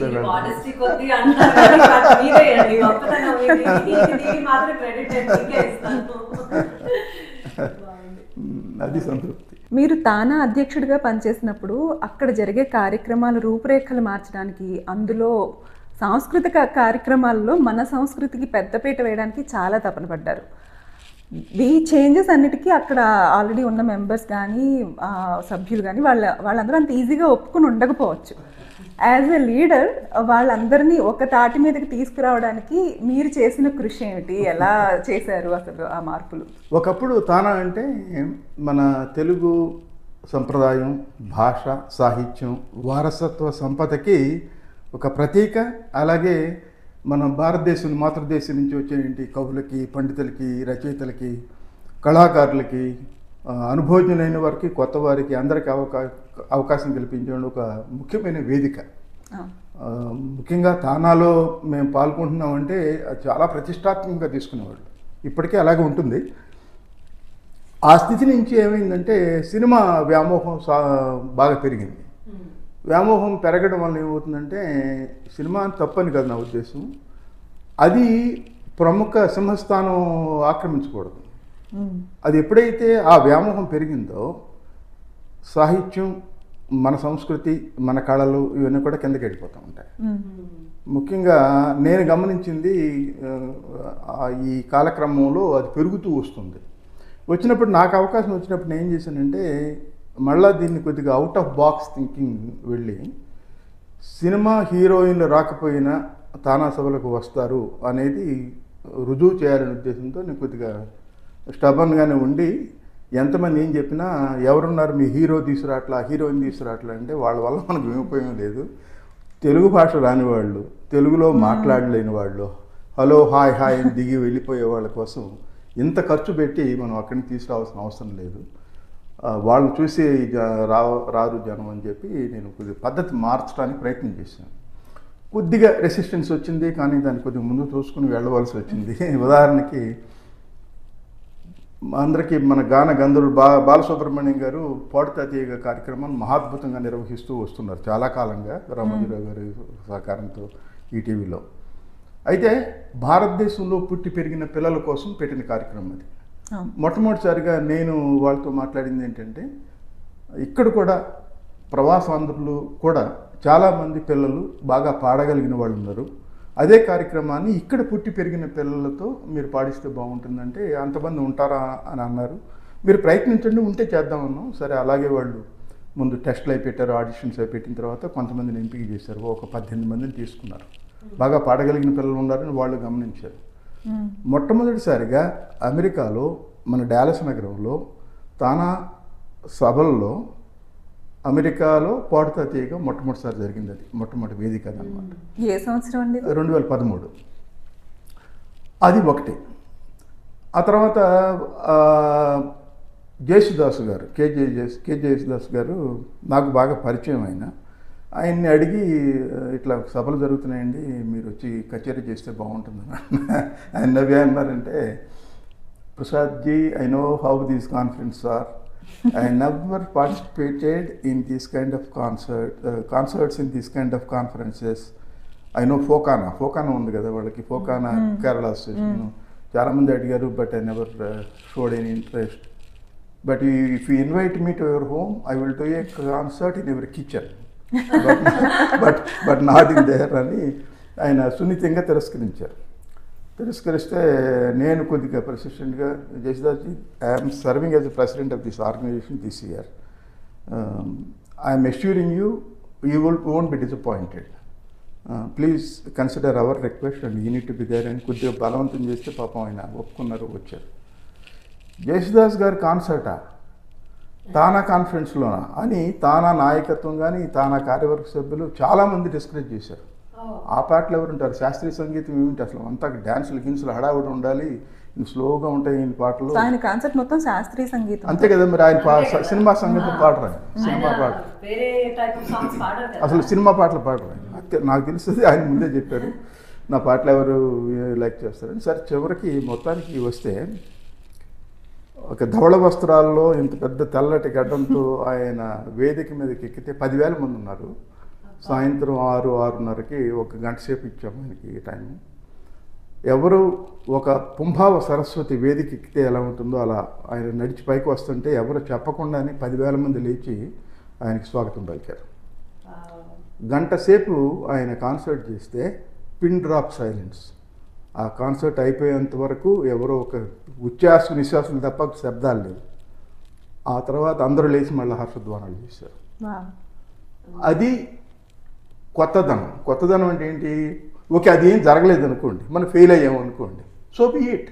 ఇప్పుడు మన ప్రయత్నం చేయకపోతే ఎలా తెలుస్తుంది. నిజంగానే ఆయన కాన్సర్ట్ వచ్చింది, కాన్సర్ట్ వచ్చింది, అందరూ ఏళ్ళు వేశారు, కేకలు వేశారు, తలవంపులు మనకే.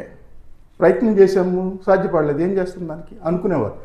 అంటే ఆ ప్రయత్నం చేయడానికి కొంతమంది భయపడతారు. శాస్త్రీయ సంగీతం ప్రధాన వేదిక మీద ప్రైమ్ టైంలో జయసుదాస్ గారు గొప్ప గాయకుడు అని అందరూ తెలుసు, కానీ అది ఫిట్ అవుతుందా లేదనేది ఎవరో తెలియదు. మన ప్రయత్నం చేస్తే కదా తెలిసేది. ఇప్పటికీ ఎక్కడ కనపడ్డా సంగీత ప్రియులందరూ కూడా అది ఒక గొప్ప ప్రయోగం, మహాద్భుతంగా ఎంజాయ్ చేసామని చెప్తారు. అట్లా మన సంగీతానికి, మన సాహిత్యానికి అప్పుడు ఉన్నటువంటి సంగీత సాహిత్య కళాకారులందరూ మన వేదిక మీద వచ్చారు. అప్పుడు ఆ 3 రోజుల కార్యక్రమం. అలా కొంత ప్రయత్నం చేయాలి, చేయకపోతే కష్టం. మీకు అసలు అంత ధైర్యం ఎలా వచ్చింది? అంటే అంత పెద్ద కన్వెన్షన్ లో అందరికి అగైన్స్ట్ గా మీరు ఏ నమ్మకం ఎలా ఉండేది మీకు? మీ మీద మీకు నమ్మకమా, జయసుదాస్ గారి మీద నమ్మకమా? రెండు కూడా. అంటే ఇప్పుడు నాకు కూడా అది 100% సక్సెస్ అవుతుందని నాకు తెలియదు, అంతే కదా, తెలియదు కదా. మనం ప్రయత్నం చేయాలి కదా, ప్రయత్నం చేయాలి. ఒక మహానుభావుడికి ఆ కాన్సర్ట్ ఆయన ఒప్పుకోకుండా ఇప్పుడు అదే ఫెయిల్ అయింది అనుకోండి, ఫెయిల్ అవుతానని తిట్టేవాడు, నేను చెప్తాను ఉన్నాను, ఎందుకు పిలిచే ఉన్నాను అనుకునేవాడు కదా. ఏదో చిన్న చిన్న వాళ్ళని తీసుకురావడం వేరు, కానీ అంత పెద్ద మనిషిని మీరు ప్రయర్ ఎక్స్పీరియన్స్ లేకుండా మీరు ఆయన్ని కన్విన్స్ చేసి చేయగలిగారు అంటే అది చాలా ధైర్యం. అది ఇప్పటికీ చాలా మంది చెప్పుకుంటూ ఉంటారు అనమాట, చాలా మహాద్భుతంగా జరిగిందని చెప్పి. ఒక చెడ్డ ప్రయత్నం చేసి ఫెయిల్ అయ్యే కన్నా మంచి ప్రయత్నం చేసి ఫెయిల్ అయినా తప్పలేదు అనుకున్నారు. అలా ఇప్పుడు మనం ఏమవుతుందంటే ఒక కంఫర్ట్ జోన్లో ఉంటాం, ఒక మోసపోసినట్టే కార్యక్రమాలు చేస్తూ వెళ్తూ ఉంటాం. కొత్తదనం దానికి ప్రవేశపెట్టడానికి భయపడుతూ ఉంటాం. అది లేకుండా ఓకే, ఇప్పుడు అది కనుక సరిగ్గా సక్సెస్ కాలేదనుకోండి, మనం ఏం చేస్తాం, ఏం చేయలేం కదా, మన ప్రయత్నం మనం చేయాలి అంతే. ఇప్పుడు అందరూ కూడా ట్రెండ్ అని ఆ ట్రెండ్లో మంచి లేకపోయినా సరే అదే ఫాలో అయిపోతున్నారు. కానీ ట్రెండ్ నుంచి పక్కకు వచ్చి మంచిని ఇంజెక్ట్ చేయాలి, అది తప్పకుండా. అట్లా ఒకరోజు ఎస్వి బాలసుబ్రహ్మణ్యం గారి పాడుతా తీయగా అమెరికాలో పుట్టి పెరిగిన పిల్లల ప్రవాసాంధ్రులకి, తర్వాత జయసుదాస్ గారి కాన్సర్ట్ కానివ్వండి, ఇట్లాంటివన్నీ కూడా కొత్త ప్రయోగాలు.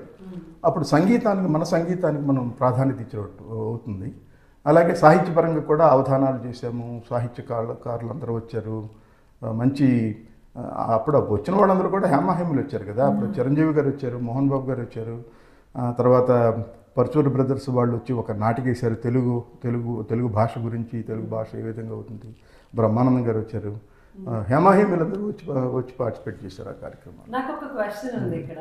మీకు ఈ సినీ ప్రపంచంతో ఈ ఆర్గనైజేషన్స్ వల్ల వాళ్ళతో కనెక్షనా, లేకపోతే మీకు పర్సనల్గా వాళ్ళు బాగా తెలిసి మీకు ఆ క్లోజ్నెస్ ఉండి మీరు వాళ్ళని తీసుకురాగలుగుతున్నారా?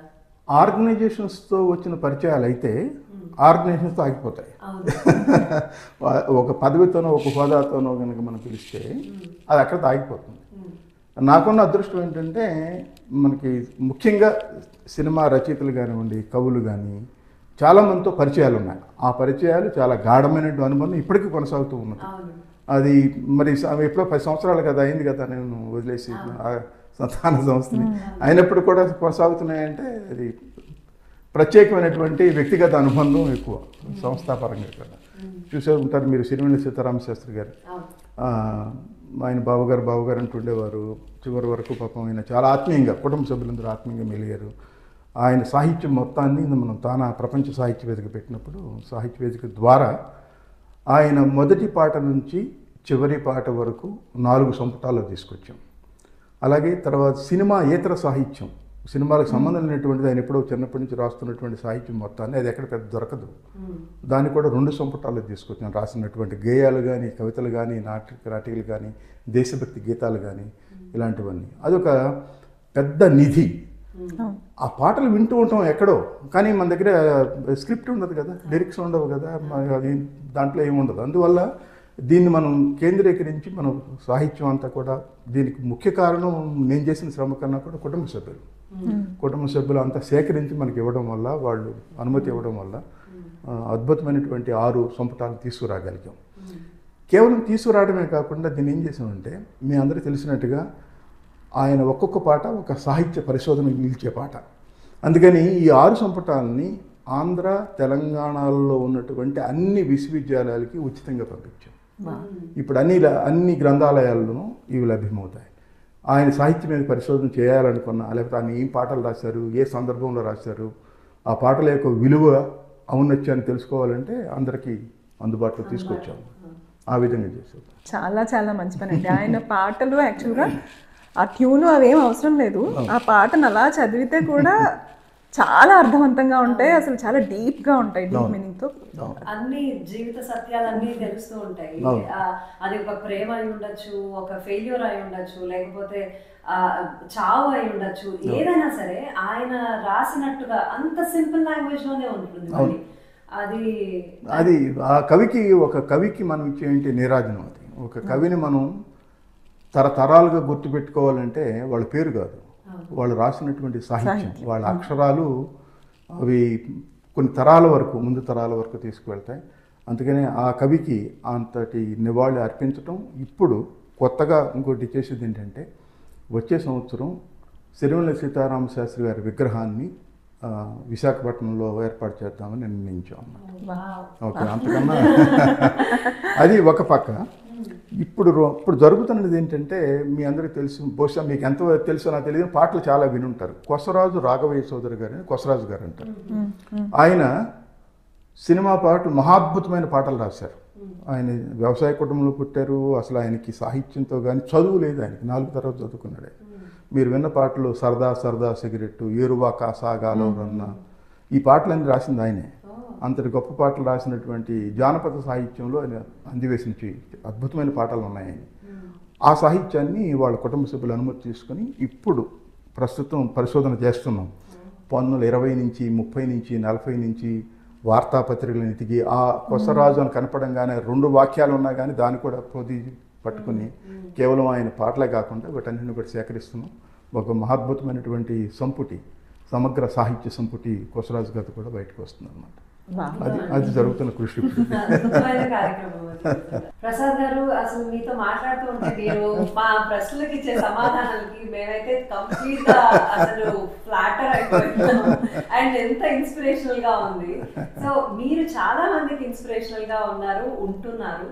బట్ మీరు ఇన్స్పైర్ అయ్యి, మీరు ఎవరి దగ్గర నుంచైనా ఇన్స్పైర్ అయ్యి మీరు చేసిన కార్యక్రమాలు ఏమైనా ఉన్నాయా? లేకపోతే అసలు ఎవరైనా వీళ్ళు నాకు ఇన్స్పైరింగ్ పర్సనాలిటీ అని మీరు ఎవరినైనా చెప్పుకుంటారా? తల్లిదండ్రులేనండి. ఎందుకంటే నేను చిన్నప్పటి నుంచి మా తల్లిదండ్రులను చూస్తూ పెరిగిన వ్యక్తులం కదా. నాన్నగారు హిందీ పండిట్కి పనిచేసేవారు జిల్లా పరిషత్ స్కూల్లో. ఆ తర్వాత ఆయన కృష్ణా జిల్లా పరిషత్కి దాని టీచర్స్ గిల్డ్ అని ఉండేది. అంటే టీచర్స్కి అందరికీ ఒక సంఘం అన్నమాట. దాంట్లో ఎప్పుడు ఏదో సమస్యలు ఉండేవి. సమస్యలు ఉంటున్నప్పుడు అందరూ వచ్చేవాళ్ళు, ముఖ్యంగా ట్రాన్స్ఫర్స్, వాళ్ళు ఎక్కడో దూరం చేసేవాళ్ళు. వాళ్ళు వచ్చి మా భార్య ఇక్కడ ఉంది, మేము అక్కడే వండిపోతున్నాము, ఇట్లా రకరకాల గొడవలు ఉండేవి అన్నమాట. ఈయన గిల్డ్ ప్రెసిడెంట్ కాబట్టి ఆయనకి సంబంధాలు ఉండేవి అధికారులతో. అంటే జెన్యుమన్ కేసెస్ తీసుకెళ్ళాడు. ఊరిని ఏదో వచ్చిన వాళ్ళందరూ కేసులు తీసుకెళ్లకుండా ఆయన ఏం చేసేవారంటే ఆయన ఖర్చు పెట్టుకుని వెళ్ళేవారు. బస్సు ఎక్కి ఎర్ర బస్సు ఎక్కి ఆయనే వెళ్ళి ఆయన ఖర్చు పెట్టుకుని, ఒక్కడి దగ్గర కాఫీ టీ అలవాటు లేదు అసలు ఆయనకి, టిఫిన్లు చేయటం ఇట్లా ఎవరిని ఏమి అడిగేవారు కాదు. ఆయన వెళ్ళి అది జరిగితే జరుగుతుందని చెప్పేవారు, నేను ప్రయత్నం చేశాను కానీ జరగకపోవచ్చు అని చెప్పేవారు. ఆనెస్టీ ఉండేది, ఆ ట్రాన్స్పరెన్సీ ఉండేది. అందువల్ల ఆయనకి చాలామంది అభిమానులు ఉండేవారు, టీచర్స్. అది నేను గమనించాను. అంటే ఒక సమాజ సేవ చేస్తున్నప్పుడు ముందుగా మనకు కావాల్సిందంటే చిత్తశుద్ధి కావాలి. తర్వాత అట్లాగే ఒక పారదర్శకత కావాలి. పారదర్శకత ఉన్నప్పుడు మనం ఏదో మొహమాటం కొద్దో, లేకపోతే మనం ఏదో ఒక కుచితమైన స్వభావంతో పనులు చేస్తే ఇప్పుడు కాకపోతే ఎప్పుడైనా బయటపడిపోతుంది. అది నాకు బాగా ఆకర్షిస్తూ అవడానికి కారణం. నాన్నగారిని చూస్తూ పెరిగాను. ఆయన ఏం చేసినా కానీ చాలా నిబద్ధతతో, నిజాయితీతో పనిచేసిన వ్యక్తి. అందుకని చాలా గౌరవం ఉండేది ఆయనకి. ఎక్కడికి వెళ్ళినా, జిల్లాలో ఎక్కడికి వెళ్ళినా కానీ ఆయన అంటే చాలా పెద్ద గౌరవం ఉండేది. ఆయన అంటే పడని వాళ్ళు కూడా ఆయన ఎప్పుడు, అంటే సంఘపరంగా విభేదాలు ఉంటాయి ఉన్నప్పుడు కూడా ఆయన ఎవరు తోలనాడేవాళ్ళు కాదు. ఆయన అంటే ఒక గౌరవభావం ఉండేది. అది నాన్నగారి గురించి. అలాగే అమ్మని చూసి నేర్చుకుంది ఏంటంటే సహనం, కష్టపడే తత్వం. ఆవిడ తెల్లవారుజాము 4 లేచి, ప్రతిరోజు తెల్లవారుజాము 4 లేవడం, అన్ని పనులు చేయడం. తర్వాత పెద్ద కుటుంబం అని చెప్పాను కదా ఇందాక, ఆ కుటుంబ బాధ్యతలన్నీ విసుక్కోకుండా తన భర్త యొక్క కుటుంబాన్ని తన కుటుంబంలో చూసుకోవటం, వాళ్ళకి కావాల్సినటువంటి అన్ని సౌకర్యాలను సమకూర్చడం, అంటే వాళ్ళకి పెళ్ళిళ్ళు చేయటం, తర్వాత మళ్ళీ ఆ కార్యక్రమాలను చూసుకోవటం, అన్నీ కూడా ఆవిడ భూజేవంత సహనం ఉంది ఆవిడకి. చాలా ఓర్పు ఉండటం వల్ల ఈ రెండు కూడా నన్ను బాగా కదిలించినాయి. ఒక సంఘంలో మనం మెలుగుతున్నప్పుడు కొన్ని లక్షణాలు మనకి వారసత్వంగా వస్తాయి. అయితే వచ్చినటువంటి వాటిని మనం పొదువు చేసుకుని దాన్ని ఏ విధంగా మనం సంఘానికి ఉపయోగించవచ్చు అనేది వాళ్ళిద్దరూ నాకు రోల్ మోడల్స్, ఆదర్శమైనటువంటి వ్యక్తులుగా చెప్పుకోవచ్చు. లీడర్షిప్ క్వాలిటీ మీకు మాత్రమే ఉందనుకున్నాను, కానీ మీకు పుట్టుకతోనే ఆ లీడర్షిప్ క్వాలిటీస్ చూస్తూ పెరగడం, ఆ పర్సిస్టెన్స్, కన్సిస్టెన్సీ, ఇవన్నీ మీకు వెన్నతో పెట్టిన విద్య అంటే ఇదేనేమో మరి. అంతేకాకుండా మైత్రి గారు, ఇప్పుడు ఏమవుతుందంటే ఒక సమస్య ఉన్నప్పుడు, ఒక వ్యక్తి సమస్యతో మన దగ్గరికి వచ్చినప్పుడు మన సమస్యను పరిష్కరించలేకపోయినప్పటికి కూడా సమయాన్ని ఇచ్చి ఆ సమస్యను వినడం అనేది పెద్ద రిలీఫ్ కూడా. ఇప్పుడు అది నిజంగా కూడా మనం ఏమీ చేయలేకపోయినప్పుడు కూడా ఏదన్నా చేయగలమో ఆలోచించాలంటే వినాలి సమస్య. దురదృష్టం ఏంటంటే చాలామంది ఇది అదో లేస్తారు. కానీ ఎప్పుడైతే మనం వింటున్నామో సమస్యని, ఆ సమస్య వినటం వల్ల వాళ్ళు చాలా రిలీఫ్, ఒకళ్ళు చెప్పగలిగాము. తర్వాత నిజంగా కనుక మనం ఏమైనా చేయగలిగితే చేయటం మన బాధ్యత, మన బాధ్యత. దానికి ఇంకోటి నేను చెప్పేది ఏంటంటే, కేవలం ఇవన్నీ కూడా ఒక వ్యక్తితో సాధ్యం కాదు. ప్రయత్నం చేయొచ్చు, దానికి ఆధారం కావాలి, సోర్స్ కావాలి, ఎవరితో మనం పనిచేయాలి. ఉదాహరణకి ఇక్కడ అమెరికాలో రకరకాల సమస్యలు ఇప్పటికీ ప్రతిరోజు ఏదో ఒక ఇమిగ్రేషన్ సమస్య, ఆ సమస్య చూస్తూ ఉంటాయి. వచ్చినప్పుడు నేను ఇప్పుడు మనకున్నటువంటి సెనేటర్ జాన్ కార్నెన్ ఆఫీస్ ద్వారా చాలా సమస్యలు పరిష్కారం అవుతూ ఉంటాయి. నేను పంపుతూ ఉంటాను. పంపినప్పుడు అంటే అన్నీ చేస్తారా, చేయరు. వాళ్ళు లీగల్గా ఏమైనా ప్రాబ్లం ఉంటే, Prasad ji sorry we can't handle this case అని ముందే చెప్పేస్తారు. లేకపోతే వాళ్ళు చేయగలిగితే ఇప్పుడు USICSకి రాయడం, మా కాన్స్టిట్యున్సీలో ఇట్లా రిప్రజెంటేషన్ వచ్చింది, లుక్ ఇంటూ ఇట్. అంతేగాని చేయమని కూడా చెప్పరు వాళ్ళు. Just review the situation and get back with us. ఎప్పుడైతే సెనేటర్ దగ్గర నుంచి వెళ్తుందో దానికి వెయిటేజ్ పెరుగుతుంది. మీకు చిన్న ఉదాహరణ చెప్తే, ఇటీవల జరిగింది ఒక 3 వారాల క్రితం. అతను ఎవరో నాకు తెలియదు. నాకు తెలిసినటువంటి ఒక మిత్రుడు ఫోన్ చేశాడు హైదరాబాద్ నుంచి. వాళ్ళ మిత్రుడు యొక్క కొడుకు అంటే ఇతను. ఆ మిత్రుడు ఎవరో కూడా నాకు ఇప్పటికీ తెలియదు. కాల్ చేసి ఈయన ఏదో చెప్పాడు, నాకు అర్థం కాల.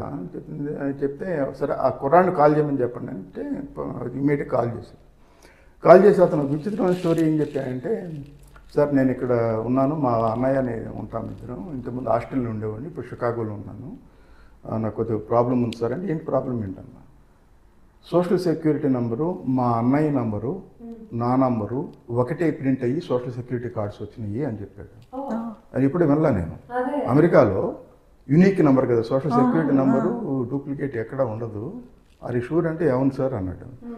తర్వాత ఏం చేశారు మీరు అంటే అతను అన్నాడు, చాలా ప్రయత్నం చేసామండి, కాంగ్రెస్ మెంబర్ చెప్పాము, షికాగోలో సెనేటర్ దగ్గరికి వెళ్ళాము, సోషల్ సెక్యూరిటీ అడ్మినిస్ట్రేషన్ దగ్గరికి వెళ్ళి వాళ్ళు అపాయింట్మెంట్ ఎడితే అపాయింట్మెంట్ ఇవ్వనన్నారు, ఎవరినో ఒకరినిద్దరు కలుస్తున్నాం కానీ హెడ్ని కలవడానికి అవకాశం లేకపోతుంది మాకు. ఇది ఎంతకాలం జరుగుతుందంటే 9 నెలలు జరుగుతుంది అన్నమాట. ఒకసారి ఈ ప్రయత్నాలన్నీ చేసిన తర్వాత ఇష్యూ చేశారంట కార్డ్స్, మళ్ళీ సేమ్ కార్డ్స్ సేమ్ నంబరు. అయితే అతనికి ఏం చేయాలో పాల్పోవట్లేదు. ఇది జాబ్కి వెళ్తే రిజెక్ట్ చేస్తున్నారు, this fake social security, this number has somebody else అని. అతనికి ఏం చేయాలి తెలియకపోతే నాకు అడిగాను, నీ పర్మనెంట్ అడ్రస్ ఎక్కడ ఉందంటే హాస్టల్లో ఉందన్నాడు. వీళ్ళు ఎప్పుడైతే స్టేట్ దాటితే ఈ పరివే కింద రాదు. ఇప్పుడు మన సెనేటర్ జాన్ కార్నిన్ కనుక మనం చేయాలంటే షికాగోలో ఉన్నాయంటే కుదరదు, షికాగో సెనేటర్ రెస్పాన్సిబిలిటీ అది. ఇతను పర్మనెంట్ అడ్రస్ ఇక్కడే ఉంది కాబట్టి సరే ఇతన్ని లెటర్ ఒకటి రాయించి ఇతను పంపించాను. పంపిన తర్వాత వీళ్ళు ఎక్స్ప్లెయిన్ చేసి చెప్పాను, ఇది అసలు అన్బిలీవబుల్ సిచ్యువేషన్, ఇది 9 months నుంచి మెంటల్ హెరాస్మెంట్. ఇది ఈ అమెరికా దేశంలో డెవలప్డ్ కంట్రీలో ఒకే సోషల్ సెక్యూరిటీ ఎట్లా ఇస్తారు మీరు, ఇచ్చిన తర్వాత దాన్ని ఇంతవరకు రెక్టిఫై చేయకపోగా మళ్ళీ రీఇష్యూ చేసినప్పుడు కూడా సేమ్ నెంబర్ రావడం అనేది ఇటు వెళ్తుంది ఈ దేశం అని చెప్పి నేను కొద్దిగా గట్టిగానే మాట్లాడదు. వాళ్ళు సరే వాళ్ళ చేతిలో ఏం లేదు కదా, సెనేటర్ ఏం చేస్తాడు, సోషల్ సెక్యూరిటీ అడ్మినిస్ట్రేషన్కి పంపాలి. ఈ డాక్యుమెంటేషన్ అంతా పంపిన తర్వాత ఈ క్యాన్ బిలీవ్ ఇట్, ఒక వారం తర్వాత ఫోన్ చేశాడు నాకు. ఫోన్ చేసి సార్ నాకు సోషల్ సెక్యూరిటీ కార్డు వచ్చింది. He was jumping up and down. Chicago నుంచి ఇక్కడికి వస్తా అన్నాడు, వద్దని చెప్పాను కలవడానికి, నా మొహం చూడటానికి. బాబు ఏం అవసరం లేదు, నేను అవసరం అంటే నాకు లేదు సార్ మిమ్మల్ని ఒకసారి చూడాలని చెప్పి అక్కడి నుంచి వచ్చి ఇక్కడ ఫ్లైట్ తీసుకుని ఇక్కడ రావాల్సిన అవసరం లేదు. అంటే ఇవన్నీ కూడా ఎట్లా ఉంటాయంటే మనం సొసైటీలో కనెక్షన్స్ అనేది మోర్ ఇంపార్టెంట్. కానీ మన వాళ్ళకి దురదృష్టం ఏంటంటే ఇక్కడ ఒక కూటమిలాగా మిగిలిపోతున్నాం. ఆంధ్ర నుంచి ఒక కూటమి, తెలంగాణలో మన ప్రాంతాలు, ఆంధ్రాలో కొన్ని ప్రాంతాలు, ఇట్లా అవడం వల్ల మన సమస్యలు వచ్చినప్పుడు అసలు మన మేయర్ ఎవరో తెలియదు, మన సెనేటర్ ఎవరో తెలియదు, మన కాంగ్రెస్ మెంబర్ ఎవరో తెలియదు, వాళ్ళతో మనకు ఉన్నటువంటి ఇంటరాక్షన్ ఏమి ఉండదు. ఆ విధంగా ఉండటం వల్ల సమస్య వచ్చినప్పుడు ఎవరు హూ ఆర్ యూ అంటారు, అంతే కదా. సో అందువల్ల ఈ దేశంలో మనం బతుకుతున్నప్పుడు ఇక్కడ ఉన్నటువంటి రాజకీయ సంబంధాలు అంటే పార్టీలకు అతీతంగా రాజకీయ నాయకులతో సంబంధాలు ఉండాలి. డెమోక్రాట్స్ అవ్వచ్చు, రిపబ్లికన్స్ అవ్వచ్చు, ఇప్పుడు వీళ్ళంతా కూడా పాలకులు కదా. వీళ్ళకి పాలసీ మేకర్స్తో మనకి ఎప్పుడైతే కనెక్షన్స్ ఉంటాయో ఇలాంటివి వచ్చినప్పుడు సమస్యలు ఈజీగా పరిష్కారం అవుతాయి. ఇదంతా మీరు మీ నాన్నగారి దగ్గర నుంచి నేర్చుకున్నారు. ఆయన అప్పుడు ఆ టీచర్స్ అసోసియేషన్లో ఆయనకున్న కనెక్షన్స్ తోటి ఆ టీచర్స్కి ఉన్న సమస్యల్ని పరిష్కరించగలిగారు. అలాగే తల్లిదండ్రులు వాళ్ళు చెప్తే కంటే వాళ్ళని చూసి నేర్చుకునేది ఎక్కువ ఉంటుంది. అందులో చిన్నప్పుడు ప్రభావం ఎక్కువ ఉంటుంది కదా. మనకున్న పిల్లలుగా ఉన్నప్పుడు మనం ఏదైతే గమనిస్తామో, ఏదైతే చూస్తామో అది మనసులో చాలా బలమైన ముద్ర పడుతుంది. అది తల్లిదండ్రులు కూడా ఎప్పుడు అలా ప్రవర్తిస్తూ ఉండాలి. మనం తల్లిదండ్రులు అయ్యాక కూడా అది గుర్తుపెట్టుకోవాలి. ఎప్పుడైనా మనల్ని చూసే నేర్చుకుంటారు ఎక్కువ, చేసేదాన్ని చెప్పేదానికంటే కూడా.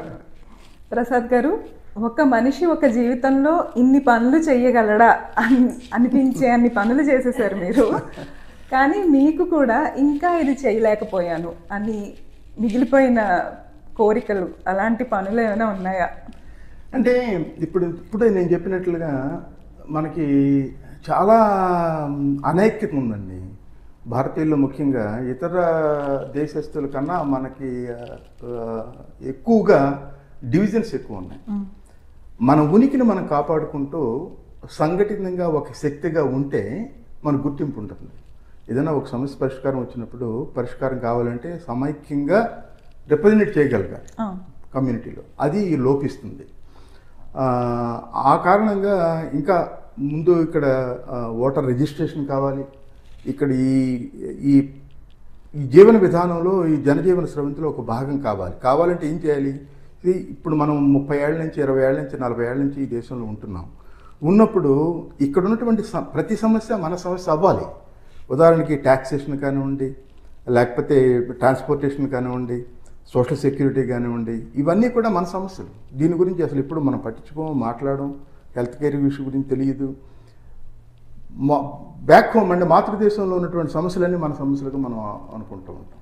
ఇక్కడ మన పిల్లలు పుట్టింది ఇక్కడ, వాళ్ళు పెరుగుతుంది ఇక్కడ, వాళ్ళు ఉద్యోగాలు చేస్తుంది ఇక్కడ, పెళ్ళిళ్ళు చేసుకునేది ఇక్కడ, మనం స్థిరపడిపోయింది ఇక్కడ.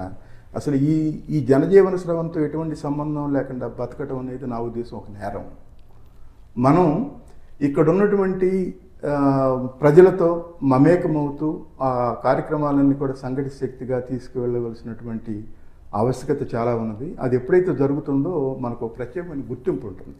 అలా కాకుండా మనం కులాల వారీగా, మతాల వారీగా, ప్రాంతాల వారీగా, రాజకీయ పార్టీల వారీగా విడిపోయి గంతులేసి లేకపోతే ఈ పెద్ద పెద్ద ఉత్సవాలు చేసుకుంటూ ఇతరులకి అశాంతి కలిగించడం అనేది చాలా బాధాకరమైన విషయం. ముఖ్యంగా యువతరం గుర్తుపెట్టుకోవాల్సింది ఏంటంటే ఇక్కడ చాలా ఓర్పు సహనం ఉన్నటువంటి దేశం ఇది. వాళ్ళ ఓర్పుని, సహనాన్ని, వాళ్ళ శాంతి భద్రతల్ని మనం ఎప్పుడైతే విఘాతం కలిగిస్తామో మనం చాలా ప్రమాదాలకు గురి కావాల్సి వస్తుంది. అది దృష్టిలో పెట్టుకుని మనం బయటకు వచ్చినప్పుడు విజ్ఞతతో మెలగటం, అణుకువతో మెలగటం, ఎవరికి భయపడాల్సిన అవసరంలా. కానీ ఒక సంఘంలో మనం బతుకుతున్నప్పుడు ఆ సంప్రదాయాలను పాటించడం అనేది చాలా ముఖ్యం. అలా కాకపోతే అది ఎంతకాలం ఉన్నా ఇట్లా ఉండిపోతాం. దానివల్ల పెద్ద ఎవరికి ప్రయోజనం ఉండదు. మనం పుట్టినటువంటి దేశానికి మనం గౌరవం తీసుకురాలేము. ఇక్కడ మెలుగుతున్నటువంటి సమాజంలో కూడా ఎన్ఆర్ఐస్ అంటే ఒక ఏకీభావం కలిగే విధంగా మనం ప్రవర్తించకూడదు. ఆ ప్రవర్తించకుండా ఉండాలి అంటే మనంతా కూడా ఆలోచించాలి. ఏం చేస్తున్నాం మనం వచ్చింది ఎక్కడి నుంచి వచ్చాం, దీన్ని ఏ విధంగా మన భారతీయ ప్రతిష్ఠితను ఇప్పుడు మనం అంతా కూడా అంబాసిడర్స్ లాగా ఇక్కడ బిహేవ్ చేస్తున్నప్పుడు ఇది అన్ని చోట్ల రిఫ్లెక్ట్ అవుతుంది. ఇక్కడ రిఫ్లెక్ట్ అవుతుంది, భారతదేశంలో రిఫ్లెక్ట్ అవుతుంది. అది మంచి పద్ధతి కాదు, మంచి సంప్రదాయం కాదు. ఆ దృష్టిలో మనంతా కూడా ఆలోచించి ఏమి చేస్తే బాగుంటుందో కూడా ఆ సవాళ్ళని మనం ఎదుర్కోవడానికి సిద్ధంగా ఉండాలి. మన బిహేవియర్ ఇంపాక్ట్ అంటే మన మీద మాత్రమే కాదు, మన దేశం మీద కూడా ఉంటుంది అని ప్రతి వాళ్ళు గుర్తుపెట్టుకుంటుంది కదా. ఒక పక్కేమో భారతీయులు అంటే బాగా కష్టపడతారు, బాగా విద్యావంతులు, చదువుకున్న వాళ్ళు ఉన్నారు అని అంటూనే ఇప్పుడు మీరు చూస్తున్నారు చాలా జాడ్యాలు వచ్చినాయి. చాలామంది సమస్యలు ఎదుర్కొంటున్నారు. తర్వాత రూల్స్కి వ్యతిరేకంగా గ్రీడీనెస్ పెరగటం, లూప్ హోల్స్ ఉపయోగించుకొని ఏదో విధంగా ధనవంతులు అయిపోవాలని చెప్పి జైల్లో మగ్గుతున్న వాళ్ళు మనకు తెలుసు. చాలా రంగాలు, ఐటీ రంగం కానివ్వండి, ఫార్మసీ రంగం కానీ, వీళ్ళందరూ కూడా ఒక అత్యాశకి పోయి ఇక్కడ ఉన్నటువంటి రూల్స్ అన్ని బ్రేక్ చేస్తే ఇప్పుడొకప్పుడు పట్టుబడ్డప్పుడు అంటే బిగ్గెస్ట్ ప్రాబ్లం ఏంటంటే ఎవరిదైనా ఎగ్జాంపుల్ చూసినా కూడా మన దాకా రాదులే, మనం అట్లా అవ్వదులే అని అది నెగ్లెక్ట్ చేసేస్తూ వీళ్ళు చేస్తున్నారు తప్ప మనం కూడా ఆ సిచ్యువేషన్ లో ఉండి మన పరిస్థితి ఏంటి, సో జాగ్రత్త పడదాము అన్న ఆలోచన తగ్గిపోయింది. Just get away with the things. అది కాకుండా ఇప్పుడు ఏమవుతుందంటే ఇంతమంది నేను చెప్పినట్టుగా ఇక్కడ ఉన్నటువంటి విధానాలను మనం పూర్తిగా అవగతం చేసుకోకపోతే చాలా కష్టం. బహుశా మీరు వినుంటారు, నేను హ్యాండిల్ చేసిన కేసుల్లో చాలా వరకు సిపిఎస్ కేసులు ఉన్నాయి. చైల్డ్ ప్రొటెక్టివ్ సర్వీస్ అని ఒక సర్వీస్ ఉంటుంది. ఇండియాలో అయితే పిల్లల్ని కొడతాము, తిడతాము, ఏదైనా చేస్తాం. ఇక్కడ పిల్లల్ని కొట్టడం అనేది ఈ చిన్నపిల్లవాడైనా సరే నేరం. మన 3 ఏళ్ల పిల్లడో 4 ఏళ్ల పిల్లడో వెళ్తూ పరిగెత్తు జారిపడో ఏ సోఫాకు తగిలో ఇక్కడ రక్తం వస్తే అది నేరం మంది. అలా తీసుకెళ్ళిపోయిన కేసులు కూడా ఉన్నాయి పిల్లల్ని.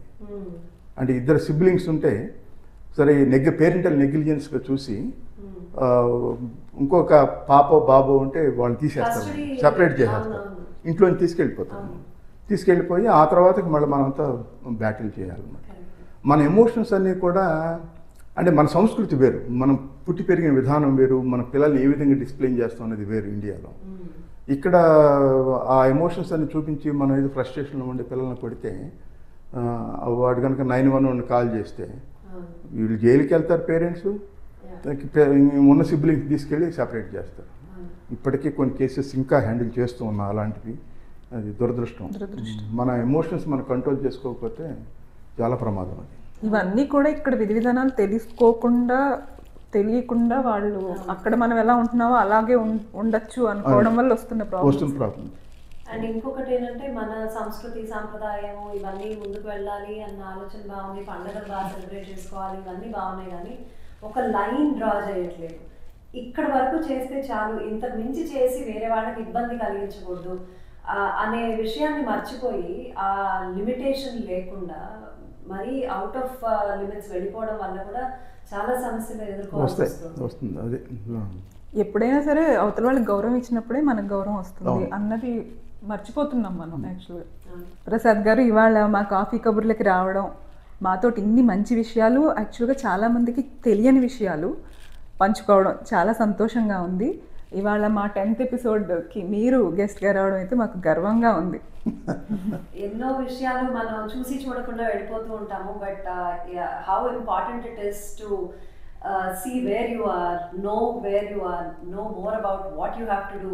ఇలాంటివన్నీ మనం చాలా చిన్న విషయాలే అవి, కాకపోతే అవి నెగ్లెక్ట్ చేయడం వల్ల మనం ఫేస్ చేసే ఆ పెద్ద ప్రాబ్లమ్స్ ఇవన్నీ గురించి కూడా మీరు క్లుప్తంగా అండ్ అర్థమయ్యేటట్టుగా చెప్పారు. అండ్ ఆ డాక్యుమెంట్స్ అన్నీ కూడా అందరూ మా వ్యూవర్స్ అందరూ కొంచెం చూసి వాటి గురించి తెలుసుకోవడం అండ్ ఇక్కడ విషయాలు ఇంకా బాగా తెలుసుకొని ఇండియా నుంచి ఇక్కడికి రావడం ఇవన్నీ కూడా జరిగితే బాగుందని మీరు చెప్పడం నిజంగా చాలా తృప్తిగా ఉంది. ఇవాళ ఈ ఇంటర్వ్యూ మీ గురించి ఇంకొన్ని విషయాలు ఇవాళ తెలుసుకున్నాను నేనైతే. So thank you so much. మీరు కాఫీ కబుర్ల గురించి ఏమన్నా తప్పనిసరిగా అంటే నాకు చాలా సంతోషం ఆనందం ఏంటంటే ముందు మీరు ఇంత సమయం చేసుకుని 10 మందితో మాట్లాడడం, అనేక అంశాల మీద కొంతమంది వాళ్ళతో మాట్లాడి వాళ్ళ అభిప్రాయాలు తెలుసుకోవడం ద్వారా ఇతరులకి చాలా సమాచారాన్ని మీరు ఇస్తున్నారు. దానికి ఎంతో శ్రమ చేస్తున్నారు మీరు ముందు, దానికి కొంత కృషి ఉంది. అది 10 మందికి ఉపయోగపడటానికి తప్పనిసరిగా అవకాశం ఉంటుంది. ఇలాంటి కార్యక్రమాలు ఇంకా మంచి మంచి కార్యక్రమాలతో పెద్ద వాళ్ళందరినీ మీరు ఎలా ముఖాముఖి కార్యక్రమాలు ఏర్పాటు చేయడం, వాళ్ళ ద్వారా సమాజానికి మేలు చేసేంటి ప్రయత్నం చేస్తున్నందుకు ముందుగా ఇద్దరికి కూడా, మైత్రేయి గారికి, స్ఫూర్తి గారికి హృదయపూర్వక ధన్యవాదాలు. ఈ కాఫీ కబుర్లు విత్ రియల్ హీరోస్ దిగ్విజయంగా నడవాలని మరొకసారి మనస్ఫూర్తిగా ఆశిస్తాం. Thank you so much. నమస్కారం.